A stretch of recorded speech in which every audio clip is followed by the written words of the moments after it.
Nations League match against Panama is happening tonight. That's right. There's a lot at stake. So I like to think so because I'm still holding a little something about the way it went against Panama previous. Right, in the Copa America. So we have a little bit of Greg Berhalter's like, I'm not even watching this time. just a little bit of revenge on our minds. Maybe it's the lick back. Timothy Weah does not. I don't want him to get a lick back. I just want him to play the 90 minutes. Yo, Timmy. Calma, bro. Tranqui. Yo, we don't need no static on this one, bro. So we thought we'd preview this game by highlighting a couple things. First of all, let's talk roster. The roster's a little bit different. There've been a couple changes because we did talk about it before, but yeah. They make adjustments for players that are a little injured. The changes that happened. So Anthony Robinson, Johnny Cardoso, and Austin Trusty are all out due to injury. They've been replaced with Max Arfston of the Columbus Crew, Brian Gutierrez of the Chicago Fire, and Jack McGlynn of the Houston Dynamo. So the MLS boys, called in to make some replacements. The one thing here, I'm totally fine with these inclusions, but I'm like, no room for Brendan Aronson here? Where is Brendan Aronson? Why isn't he the replacement? Right, or any Aronson. The two brothers There's a lot of Aronsons. Thriving in Europe. And the only thing, because Pochettino was like, hey, it was just a numbers thing. We couldn't call in. Well, numbers open up. Numbers open up. A spot opened up in the club. You can't get in? We need 8 more players to get injured before Brendan Aronson gets in. I see people coming out of the club. Why? You said there was a max capacity. That's why you didn't let me in. Is it the shoes? Why am I not in this club right now? It's got to be the shoes. Yeah. You tell me. So that's a bit of a surprise. But I think, I don't know as far as, Anthony Robinson, yes, you need the defensive replacement. Yeah, you of course. Understand that. But then, maybe a little bit of room for Brendan Aronson would have made sense to me. I don't know. Maybe he was just like, you didn't call me the first time. I'm not going. It could be. Or also, a lot of times the coach has to kind of give a little bit of a nod to the manager that deals with the player in the club. And the club system, and maybe the guy's like, hey, man, we really need this player. Don't call him up right now. Or, you know what? I don't think it would be best if he stuck around and trained with us. Maybe not take that time away. Maybe they're going to do something during this break. All speculation. There could be a good reason for it. I imagine. But it's a mystery. Yeah, I imagine Brendan Aronson is not happy. I don't think I would be either.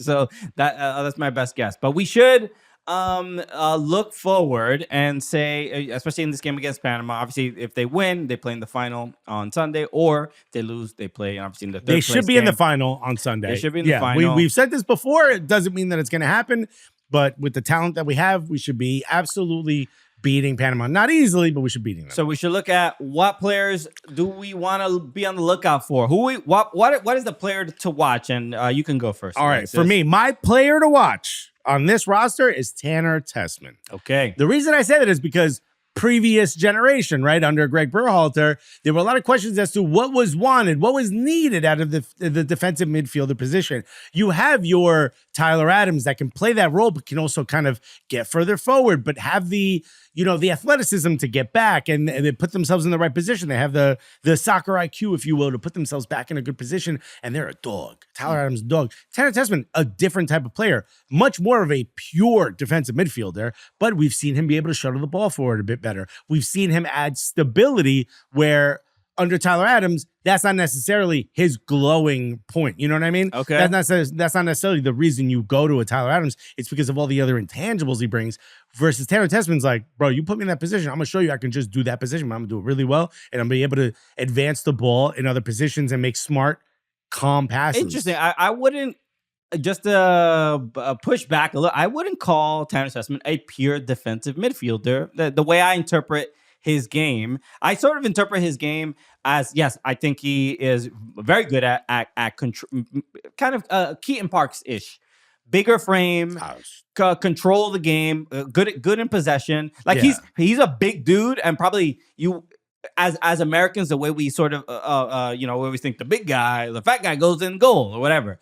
Why? How the hell did I catch a stray? Not you. You know what I mean? You can't play anywhere. Don't. We're not comfortable with you in the stands. But I sort of think of him as a Virgil van Dijk type of always in the right position, which I like. Like not. I don't think he's box to box, but he has that capability. Right. But to me, he's a central midfielder, and there's not that many central midfielders on this team. Yunus Musa could be, but we hide him off on the wing. That's usually not a good sign. But that's fair. Do I think Tanner Tessman is going to start? I don't think that. I don't, but I think if he gets a chance to play, I think people are going to, again, like the last time he played, go, oh, wow, the team plays differently when he's there. And I think we don't know exactly what Pochettino wants because we really haven't seen Tyler Adams enough under Pochettino. And I'll piggyback off that because my player to watch is Tyler Adams. I was doing it on purpose. I think folks. Tyler Adams. We learned how to do this podcast thing. This is the first time he's going to be playing. He's called into a camp, not injured, and playing for Mauricio Pochettino. He's been fantastic at Bournemouth. I think he starts. He's incredible.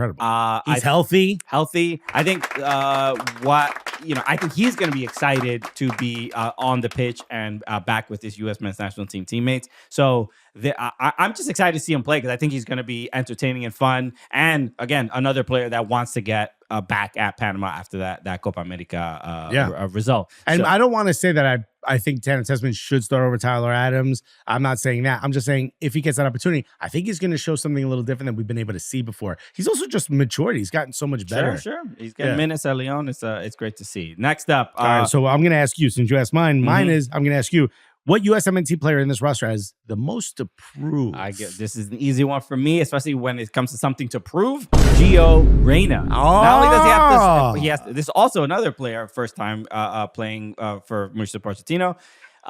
He has to prove stuff to Pochettino. Everybody. He has to prove stuff to every single sporting director, GM, coach in the world to give him an opportunity because this is something's happening at Dortmund and it's all up and down and we don't know sort of whose fault it is. And yes, it could be Gio. We've heard, we know what happened at the World Cup and his attitude. And I'm hoping he has matured. I'm hoping it's just a matter of like, he needs to get touches. Mm-hmm. And he can't really do that at Dortmund that much. He gets some time, I have a little bit of an argument against the word can. He can, and he should be.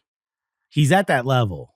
We've seen it when he comes in. Just what is it about him that doesn't get him on that team sheet week in and week out? And I'm a little uncomfortable with using the men's national team as your way of showcasing yourself to get in a better club. It should be the other way around. It should be. But he is that much of a rare talent that I'm okay with it, as much as I wish it wasn't that way. So I completely agree with you. He plays in these 2 games and he plays well. I think this could change the trajectory of his career in the next 2 years. It should. The World Cup is coming up. He needs to, in September of this year, he needs to be at a club that he's starting. Well, everything that I just said, I'm now going to look like I'm flip-flopping because my choice is Matt Turner, who I think has to do exactly what you said, but on a different scale. It's for goalkeeper. But also, I think the focus of his what he has to prove is to not just Pochettino, but to all of us that, you deserve to be the guy over a Zach Steffen who's playing. And I think we've said this before. You want players to be playing at the highest level possible. And yes, Europe right now, for the most part, the big 5 are at a higher level than MLS. We all agree. I think for goalkeeper, that's not necessarily the case. I don't think it's as much the case as it is for players that play in the outfield, especially attacking players. I think for a goalkeeper, I'm okay if you're an MLS goalkeeper and you're really that good. And I'm also okay with saying a European team wants them. But if you're going to go to Europe, you got to start. You got to find a way to start. Matt Turner hasn't started in a very long time. Sure. You got to get minutes. But are you still the number 1? You've got to prove that. Shine in these moments and show that the lack of minutes hasn't stopped you from being that sharp guy that we've seen in the past. And then I'm cool with you being there. If not, Zach or Schulte or maybe even a Matt Freese if he gets an opportunity in the future. Tim Howard was talking about this, and he said Zach Steffen is the number 1 in his eyes, which is kind of maybe they're just trying to give views on their podcast. Just a random Tim Howard hot take. Yeah. They like to throw those out every once in a while. And let's do real quick. Yeah, real quick. Most of the game. Most of the game for me, Diego Luna. Woo! He has even a good 30 minutes. I think this is we can start having conversations about him maybe even being at the World Cup. Don't break the nose. For me, Patrick Agyemang. You know what? I got a feeling that come World Cup, he's going to be a little higher on the list than a lot of us thought he would be. We shall see. All right. Okay. If you agree or disagree, let us know. As far as who has most to gain, because there's a lot of new faces here that'll be interesting if they thrive. All right. Obviously, the game is tonight against Panama, so we'll be watching that for sure. And then, so let's take a quick break. We have to talk pro rel because we also have the news about USL and maybe are the pro rel truthers going to calm down now? We shall see. I hit both those buttons by mistake. Anything can happen. We'll be right back after this. Huge news, Christian. This is it. This is big. USL has finally voted. They ratified it. This is official. They will be bringing pro rel to U.S. soccer for the first time in history across their 3 leagues, their 3 tiers for the 27-2028 season. This is it. It's official. For 10 years, we've done this show. We've always been talking about pro rel. It's about to happen. Right. Here's the question. How important is this to soccer in America on a scale of 1 to 10? Just give me a number. I'm going to say 6. I'm going to say 9. Okay, your number's lower. So I need you to explain to me why it's a 6. So you're asking the question of how important is it to American soccer, then to soccer in America. Then I'm starting to think about how important is it to the sustainability of soccer in America, to the growth of soccer in America, things like that. And so that's why my number is a little low. But hold on. What do you mean? The sustainability of soccer and the growth of soccer. You don't think this is a bit of a turbo boost to that? Pro rel, I think, is a factor in again, the sustainability and the growth. Yes, but I guess sustainability and growth are 2 different things. So I don't want to really pair those things together. You can talk about them separately, sure. MLS has shown that they can sustain themselves, whether you agree with that system or not. And I'm not arguing that that pro rel is bad or that pro rel is good or anything like that in relation to how important it is for American soccer as a whole. Do I want it? Yes. So I just, in case anybody thinks I'm like being supporting MLS too hard or whatever. Capitalist pig. So that's why the importance of it. So the things that my concern, this is really my main concern about it. I've been seeing sort of taking the temperature, and a lot of journalists also kind of feel the same way I feel. It's like, all right, I'll believe it when I see it. That's first and foremost because we've been talking about this for so long. We've been promised a lot of things. Yeah, Rocco Camiso tried to sue so he could do it. Yeah. So that's one part, but then the other part is my concern is like that there will be now 2 Division 1 soccer leagues, right? There's going to be Division 1, USL Division 1. Hurt the sustainability and or the I'm not saying it hurts. I'm not really saying that. I'm just thinking it's just not how the other countries do it and how the other leagues work and the other football pyramids work. So I'm just like, this is going to be something new on a global level, that there's going to be, if it's like a Premier League and Super Premier League, and you can choose which one to watch or whatever. That's we're doing that. Let the market decide. Super Premier League sounds so dope. Like with jetpacks. I get that, and I think the fallacy with what you're saying, which also includes the fallacy of the fear of the owners and the fallacy of the fear of a lot of the fans, is this idea that if one isn't the top, that it dies. And I don't know that's the case. So I had the luxury of going to Louisville for Louisville City versus Indy 11.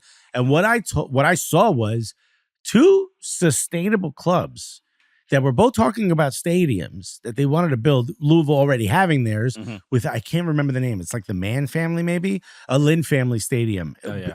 Beautiful. I mean, this thing is gorgeous. 14,000 seats. It's jammed. They basically sell it out for every game. The city's behind it. Everyone knows what Louisville City is. A lot of Cubans living in that city. Cubans typically don't really care about soccer. They all know what it is. They all think it's awesome. Everyone I talked to said it was great.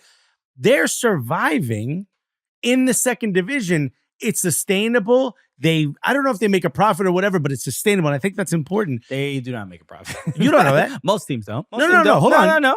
Hold on. USL makes most of the money that they make is through the gates. And they've not only, they built a stadium. They're able to pay the players. No one's like in other countries where players don't get paid sometimes.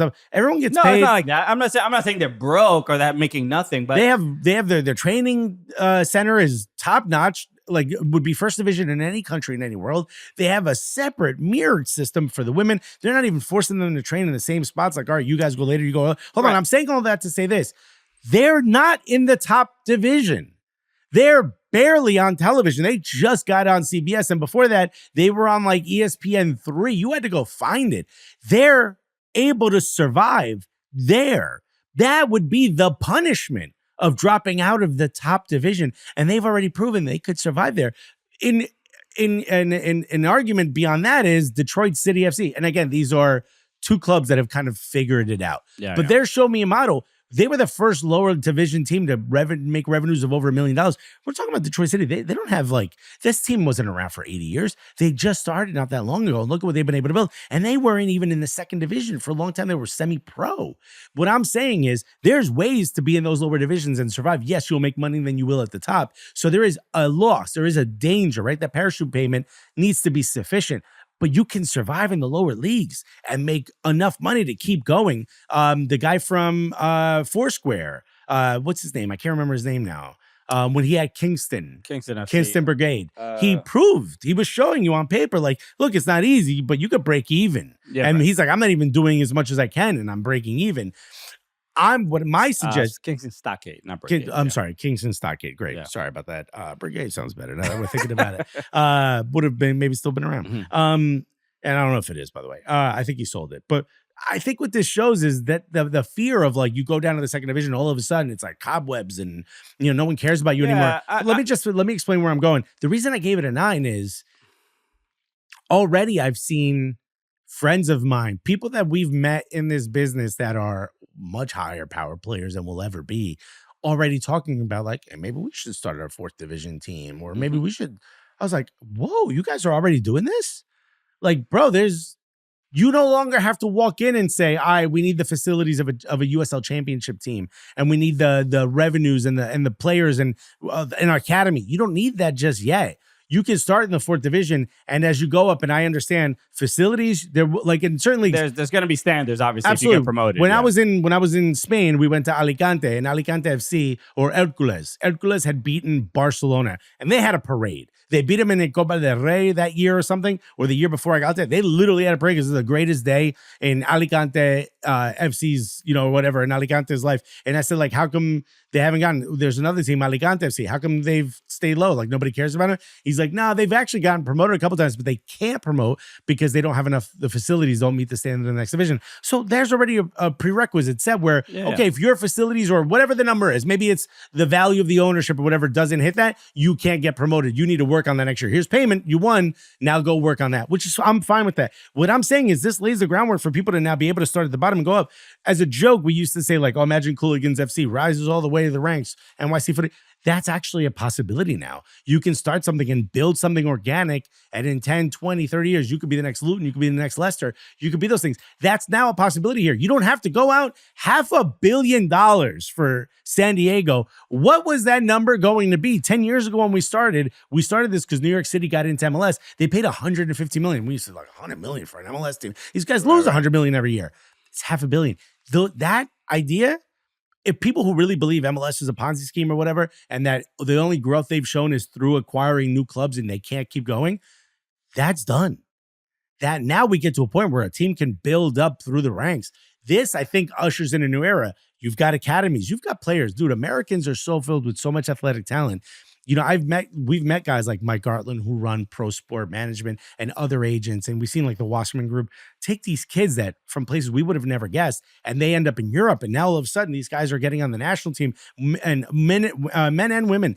This ushers in that opportunity now for some of these smaller clubs to continue to find talent and continue to develop talent in these smaller cities. I think this is huge. I'm not as I do think it's huge. Do you hate America, bro? Sometimes. I meant to hit the ego, by the way. But By the way, so do I sometimes.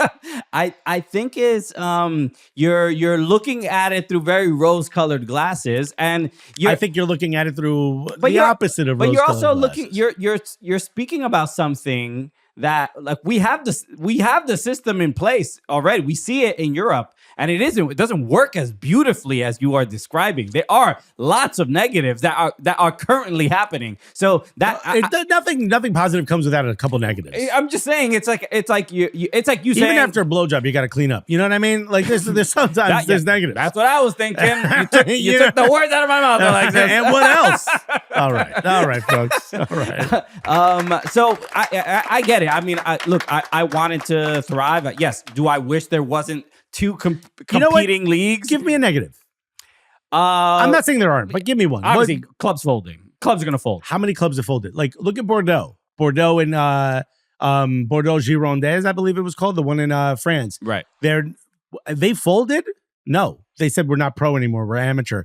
They can get back to that. Someone could buy them tomorrow. Yeah, that's not positive. That's a negative. But what I'm saying is they didn't poof and go away. All right, yeah, but clubs do fold. I mean, it's not like it's not that many more American clubs. But I'm not making folded. the argument like I'm an owner who's saying I don't want. I'm just saying you are just talking about every single perfect scenario, and it works out perfectly. I'm giving you what the possibility could be. There's but more American clubs in our system. There's going to be so much failure. Europe. There's going to be so many teams that are fans are going to be like, damn, my team folded, and I think it's going to happen quite a bit. That's happening now in America at a higher rate than in Europe. And then say right. So then maybe you just drop down a division, and that's the best you can do. No. I'm not hoping any of that happens. I'm just saying it will, just because it already happens. We already have a model where it already happens. But what I'm saying is now you don't fold, you go down a division, and maybe that's a bit more sustainable for your club, and you stay there. Yes, you will. Teams will get relegated, and teams will also fold. That's just a reality. But now without promotion and regulation, teams are folding. So I think that argument is moot. I disagree. I'm just saying that it could be if the infrastructure is not in place, and USL has a lot of responsibility to, again, get a bigger TV contract, and you hope with the interest of promotion relegation and the World Cup bounce. Now, this is all in an effort to maximize. I hope it works out. World Cup bounce. I'm gonna watch. I hope it works out. Can I give you another positive? But it's your show. Okay, this is a positive for USL's decision. MLS is moving to a fall-spring schedule. Mm-hmm. So now they're the only soccer in the summer. Okay. Men's soccer in the summer. Right. Think about that. Oh, I'm thinking. All right. So now, even if you're an MLS fan, you can pick up a USL team. Are you thinking that? You can pick up a USL team to watch and be a part of this. You can maybe go to, if you live near a secondary city, maybe you already have St. Louis. Maybe you're a big St. Louis City SC fan. Maybe you pick up another team near there that's in the USL system as your secondary team, and you're like, you know what, this is what I'm going to do in the summer. I'm going to root for this team. Yeah. Now, all of a sudden, you've kind of removed all competition. And by the way, I think all soccer should be played in fall spring schedule. And I know how difficult that is for some of the teams closer to Siberians, winters, Minnesota in particular. I think we can figure out a way to do it. What I'm simply saying is they've sort of, everything got cleared out of the way for them to be able to step forward and be the summer soccer draw outside of these major clubs coming to the U.S. for tours. This could be the major the American soccer draw. And now MLS is in their way. True. I think there's a lot of possibility of it succeeding, and more than anything, and you can see if you look at the article on The Athletic that Paul Tenero wrote about it, you could just sort of once you see the commentary from people, and people are sort of all over the place. Some people are like, "This is great." Some people are like, "This is dumb. I'm not going to watch this because why would I watch these amateur players or these just because they don't know what they're talking about." They don't know, but that the sentiment's real. Exactly, yeah, and it's like the customer is just they're not even going to tune in. And they're like, this is not MLS, and this is lower quality soccer, so I'm not going to watch it. And that's just something that they're going to have to compete with. But I think all of those that you would assume that person's already not watching USL, right? And USL is surviving. I don't know about thriving, but they're surviving without them already. I think this brings more people in the door. And let's get to our last point, which is creating a new Division 1 USL. I actually think we should change that question. Just because I think USL now needs to be considered as a whole, right? As a whole, and knowing they're also going to create a Division I league that some of these major clubs are going to be able to sort of play in. Do you think this competes with MLS? And I think for this, we should think in a post-World Cup world. Because let's go from 2027 on. Does this compete with MLS? It does compete with MLS, and I was going to make this point earlier, but it's really just about the players. Are they going to put up the money to get really good players? If they have a competitive first division, they're going to have to. It's going to have to mimic the quality of players that MLS has, and that's going to be an owner investment. So I'm curious to see: is USL going to maintain a salary cap? Are they going to do a financial fair play thing? How are they going to attract the talent? Because nobody's going to watch. Promotion and relegation is lovely, but if you don't have talent to showcase that league, nobody's gonna really watch. And outside of the local and regional part of the country that would care about that team, outside of that, so it's just, to me, it's just gonna be, are they gonna splash the cash to get players? There's a finite amount of talent. Are they gonna be able to outcompete MLS to get them there? Is a player going to say, I'd rather go to USL and maybe take less money, or maybe the same amount of money, or should I go to MLS? How is it going to be in the transfer market? Is the MLS team going to be able to move me to a European club? Is the quality of play going to be higher? Am I going to get call-ups? If I pick USL, am I going to get call-ups to the national team? These are all things that are going to take time to develop. But that's as far as competition, that's the first thing. Are they going to be able to attract players over MLS? I think what you're thinking about is probably step 8. And I think in order to compete with MLS, I don't think you need the quality of the level of European or superstar players or South American superstar players to come to this league. I think what you need is to build a strong enough fan base through the gates. And then after that, a strong enough TV, because I think the argument can be made that MLS has done, even with these big players, has done nothing to grow or hasn't done enough to grow the television viewership. So I think if you kind of view that as the ceiling, I think USL already stands a chance to match that, to be completely honest with you. I think what you're talking about is can you get beyond that? Can you get beyond what people watch of your international leagues in this country, but Mexican, Premier League, South Americans? Can you beat that in this country? I think that comes next. I think USL stands a better chance of being the league with American and Canadian players in it that grow. And then maybe some of those bigger names, maybe it's part through ownership or whatever, that they go and acquire some big names, maybe. But I think for the most part, if they're the league that sells players to Europe, I think they can be just as big as MLS is currently right now. Where MLS will beat them is probably on social media engagement and social media numbers, because they have a guy like Messi and because they have big enough names like a Suarez and a Busquets and players that people are kind of searching for. If Insigne was still in the league, maybe he's someone that draws a couple more eyes. But I think for the most part, I don't think you need to spend on big name players right now in order to win, because I don't think MLS is doing that, and I don't think they're winning. Do you get what I'm saying? If we're only talking about MLS and USL. MLS is the biggest. So can you compete with them? I don't think you need a Messi-like player in order to compete with MLS. Maybe on social media, but not on TV. I 100% disagree, because people don't. Even now, almost any American, we had Lola Bonta on the show. She was saying, hey, I wish people cared more about the clubs as opposed to the individual players.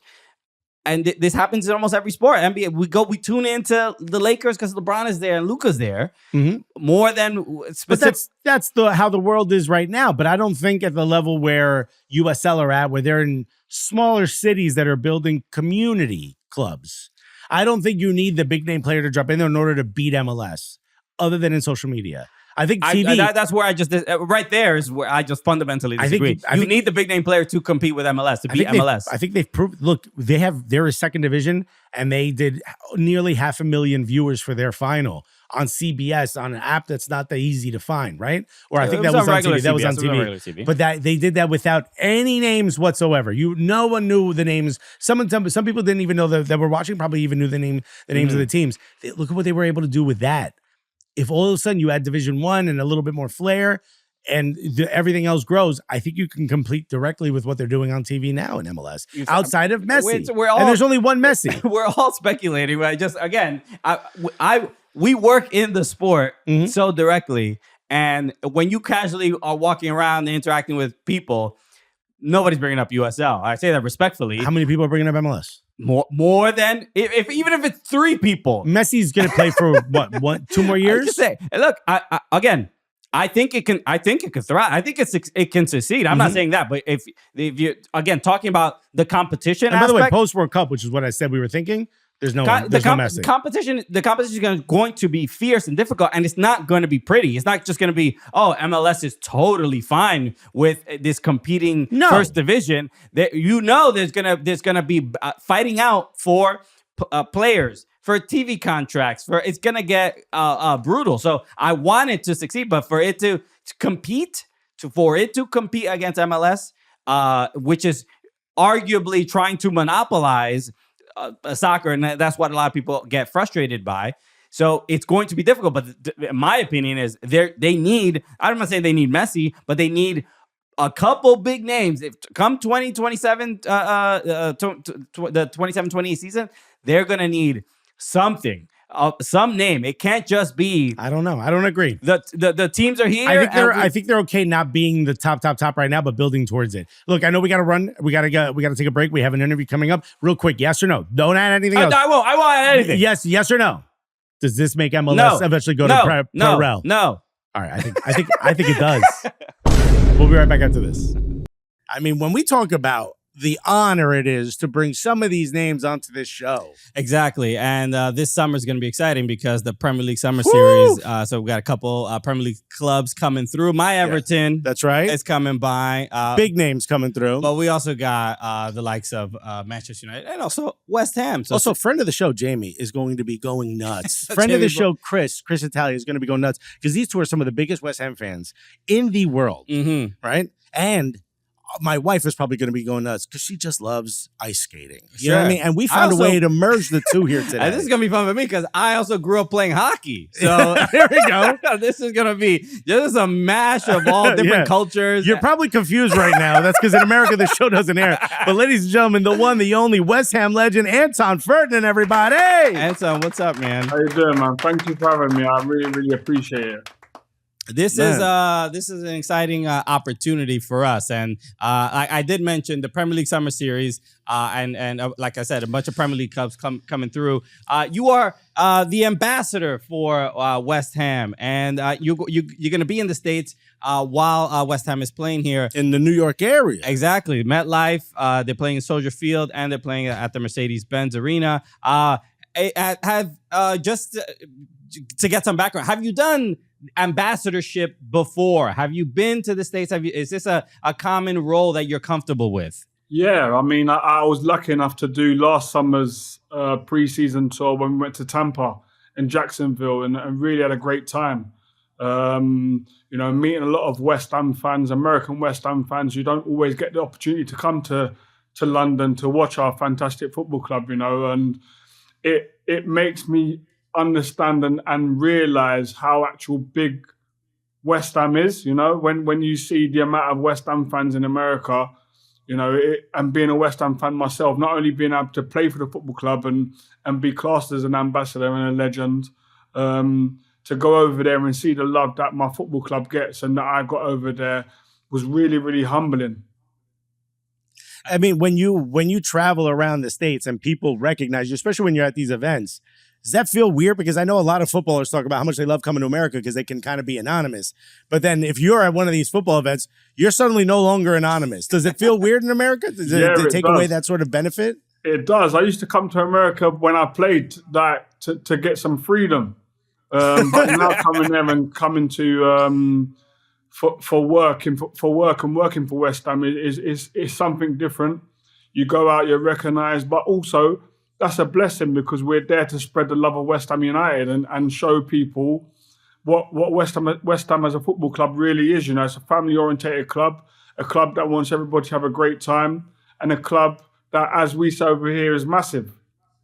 Yeah, right. So look, you can get tickets. Tickets are available now for the Premier League Summer Series, so go get them.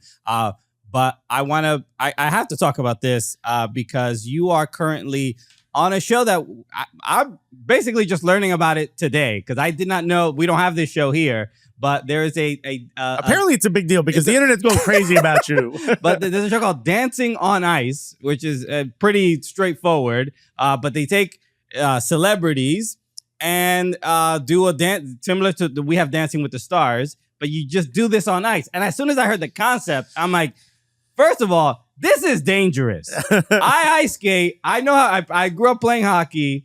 There's no this you okay. So my first question: did you know how to ice skate before you participated in the show? And then when it comes to, I know how to I know how to defend. Sort of while I'm ice skating. I don't know how to boogie on that joint. I know how to dance. I can't twerk on ice. Yeah.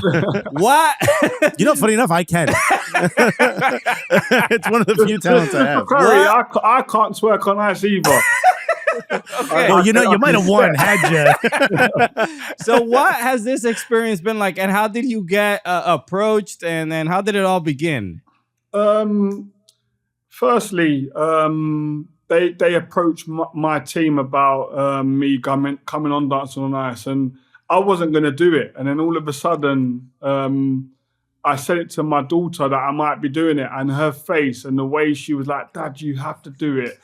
That was your first mistake, bro. It's the worst thing I could have done was saying to my daughter less about it. And then when I saw her face, I was like, I have to do it. But do you know what's so great is, I'm as a father, and when I mentor to a lot of the players, the young players that are at West Ham, I talk about being outside your comfort zone a lot, because as we know in life, you're going to be out of your comfort zone at times, and that's perfectly fine, But the only way to make an uncomfortable situation so comfortable so quickly is to work hard, and that's all I've done. Was I showed my kids and the young players at West Ham that being out of your comfort zone is fine, but you have to work hard to make that comfortable. And a lot of the skills that I learned at the academy when I was a young player from 9 years old all the way into the first team at 18 and beyond.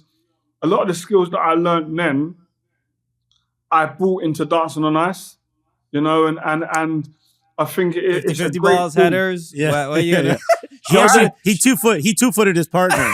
shoulder to shoulder. What? In one of the numbers that I done, Jason Derulo, I actually had a football on the ice. Is that where you were wearing like the tech fleece? You were like heading the ball? Yeah, and I was heading the ball. Yeah, so I brought football to the ice. I couldn't ice skate before. I didn't know how to ice skate. I learned in a matter of like 2 months to ice skate and be able to do. It's figure skating, so it's very, very different to ice hockey, as you know. It's a different boot that you wear, different skate that you wear. But I thoroughly enjoyed it, and one thing for sure, I'm going to continue skating, man, because I really, really enjoyed it. I'm not sure about dancing on the ice, but it's actually skating. I think I'm going to be doing that. All right. We bring it up because West Ham had this huge banner. The players took photos with flags, kind of congratulating you and rooting for you for the final. Did you find that weird that all of a sudden this massive club has this huge banner on the side of the stadium wishing you luck on a dancing competition on ice? You know what? It just epitomizes what our football club is. I was lucky enough to give many, many years of myself to this football club, and the fan base and the club itself really, really appreciated it. So for them to do that, it epitomizes what I've said about our football club, how it is a family-orientated football club, how we stick together. And if one person needs support or help within our community, we're here for them. And that's no different with me. They were supportive from minute one to when it finished on Sunday. So I'm humbled by it. I appreciate it. And it just shows what my wonderful club is about. That's beautiful. I just want to say real quick, I messaged a mutual friend of ours, Andrew Mensa, who I'm sure you know. Mm-hmm. You've done a bunch of content with him. And I said, yo, talk to me about this dancing on ice. Like, we were getting kind of like, is the final happening? Did it happen already? And he said a bunch of things, but I just want to read this one text because I think this shows like the type of friends we have as well. Mm-hmm. He said, man from South doing ballerina on skates. I thought that was just the most succinct way of being like, I'm not gonna roast you, but I'm gonna roast you a little bit. I'll tell you what. When you speak to him, I'll speak to him as well and say, I'd love to see him on the ice. I would literally pay just to see that man. I will tune into the live stream of that. For those who don't know, from South, you from Peckham. Yeah. Peckham, we know, at least I know Peckham gets referenced a lot in like UK hip hop and grime and garage. I remember Giggs has a song where he mentions Giggs is from Peckham as well. Yeah. So let me ask you, one, who's the best MC from Peckham? And two, who's the best baller MC? What MC from Peckham probably has the most footy skills? The best MC will be Giggs. Like what he's done for English music and British grime and the culture is fantastic. So you can't look past him. He's starting to pop off out here too. Exactly, and bringing that English feel to America, that's what he's done. Working with one of the biggest artists in Drake, obviously. But also, I think when it comes to football, his manager's name's Buck. I used to play with his manager. I used to play football with his manager when we was younger. We used to play against each other. He was unreal. How he didn't make it, I don't know. Because he was the best. But like what, midfielder, striker, defender? He was an attacking midfielder. Really? Yeah. Damn. Okay. Yeah, actually, Andrew said he's going to talk to you about this guy named Buck. So that actually worked out.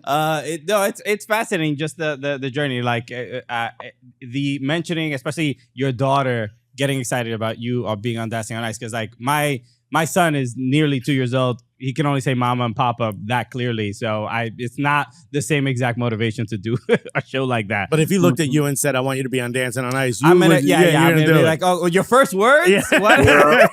A request. No, remarkable. So the one thing as an Everton man, I just want to mention this. We're not here to talk about Everton. We're here to talk about come on. I do what. Listen, there's unfortunate stuff that comes up on the podcast all the time. All I want to say is, it's Graham Potter, great. I think the future for West Ham, I think it looks very, very positive. But we just want to say thank you. There we go. I just want to say thank you for returning David Moyes to Everton. Very, very grateful for that. No problem. But we turned our season around. Anything's better than Sean Dyche. Is there one thing that look, we talk about this all the time. I'm a massive fan of London. I love going out to London. I spend a lot of time there. We're both stand-up comedians. I think the comedy scene is comparable to New York. Like you could get as much stage time. So it feels very familiar. It feels like a sister city to New York. But when I'm out there, I'm like, yo, I would really love X. Sometimes like, bro, there's not many places to get like a sandwich. I just miss like a sandwich, or like, yo, like bars close really early. I'm a late night guy. There's things I miss. When you come to the US, or specifically like a city like New York, what's something you miss like from London? Like what's something that you wish you had? Pie and mash. Pie and mash. Okay. We ain't doing that here. A little proper English lad right here. We ain't not gonna do that in America. We like seasoning. We like seasoning in this country, bro. We like flavors. You put a bit of liquor on it, it's fine. I'm telling you. Bit of vinegar, bit of By the way, salt. Liquor's what? Like a parsley sauce, right? You put that on there, a bit of vinegar. I just thought you were mentioning like alcohol. Put Hennessy on them. I would drink it if you put Henny on it. I would eat it. I'm like, okay, what? I'm not here to judge other people's cultures. Let me get a pie and mash with a little bit of extra Cavassier on top. What's the dude's name that goes to different cities and eats the meals? I forgot his name on TikTok. He's very Keith Lee. Keith Lee recent. Do you know that guy Keith Lee? He went to London recently. Yeah. And okay, the potato. You guys do you call them jacket potatoes. I think that's like a baked potato. Yeah. And they put cheese, beans, refried beans, or Heinz beans, and tuna on a potato. So he reviewed this meal. I don't need to eat it to review it. That's ass, bro. So there's a lot of controversy. Given that you just mentioned pie and mash and all that stuff, like there is as Americans, we have a lot of disdain is not the word, but we're just so we have negative connotations to British food because they eat like World War II is still happening. Yeah, You know what I we mean? don't understand. So it's interesting that you say that is, it's something so distinct and distinctly English that you would clearly miss when it's something that is so almost gross to us. You know what I mean? But how do you feel about that kind of judgment? Like, defend English food a little bit. No, listen. Everyone each to their own, and listen. There's foods in America that I wouldn't eat. A lot of the fried stuff that you guys have, I don't particularly like to eat that. I would have done whilst playing, but now I'm retired. I'm in my 40s. It's a no-go for me. Gotcha. It's like a health thing. Exactly. But I thought it was like a flavor thing. Pie and mash is an unbelievable meal getting ready for a football game, I'm telling you. Because it lines the stomach perfectly for all the alcohol that you're about to consume. You know what? When you're playing in my Sunday league team, we're gonna have this before our game.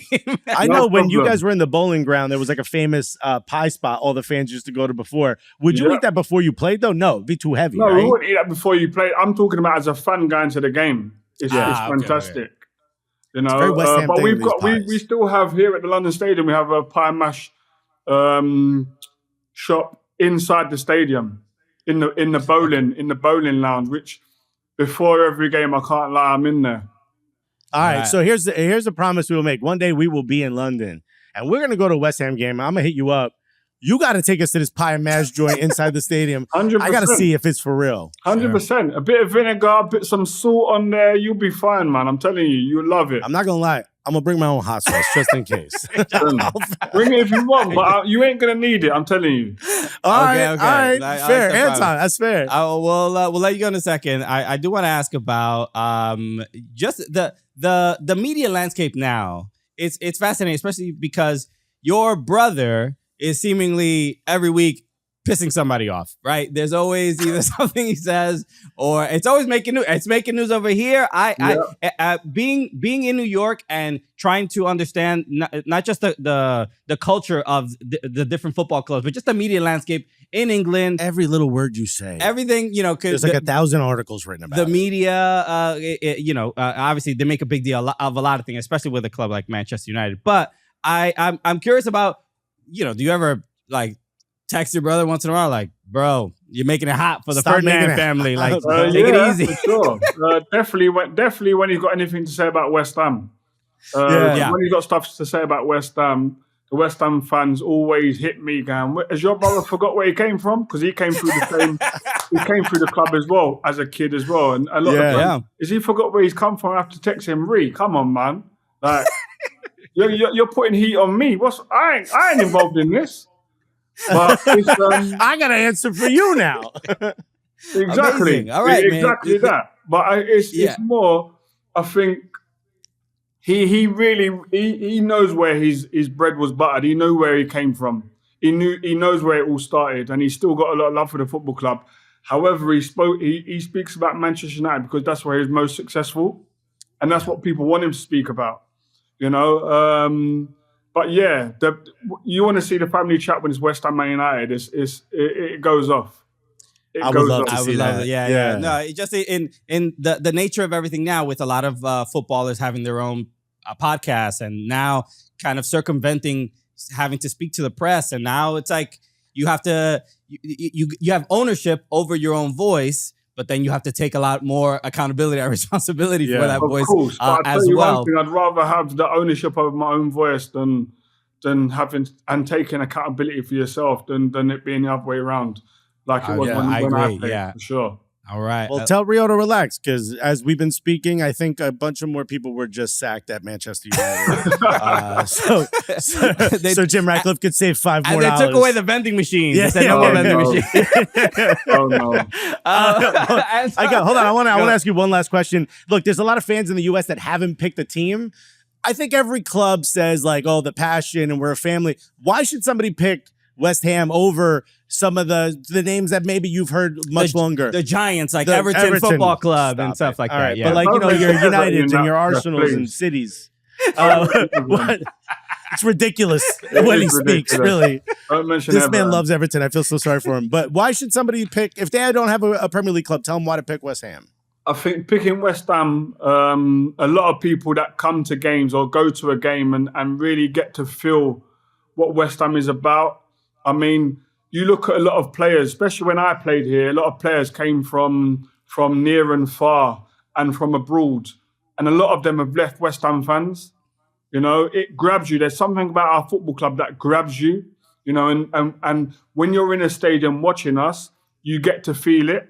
So I'm urging a lot of the US based people to come and watch West Ham so they can get a feel, because a lot of our fans will be traveling to come and watch us over in the US. So just get a feel for it and get an understanding and speak to our fan base. You know, and I think with that, it just shows you that the likes of Carlos Tevez, who played for Manchester United, Manchester City, he speaks about his time at West Ham. You know, and that's because of the fan base and the way we are as a football club. And if it can grab people like that and grab people like myself who didn't grow up in West Ham but grew up in a different part of London, but the minute I stepped into the football club, I was like, this is for me. This is my home. And I hear a lot of people have that. It has that effect on a lot of people. I think they're the reasons why they should come and see West Ham. And by the way, we're massive. And that's our saying, West Ham are massive. We're massive, you know, and we accommodate everybody.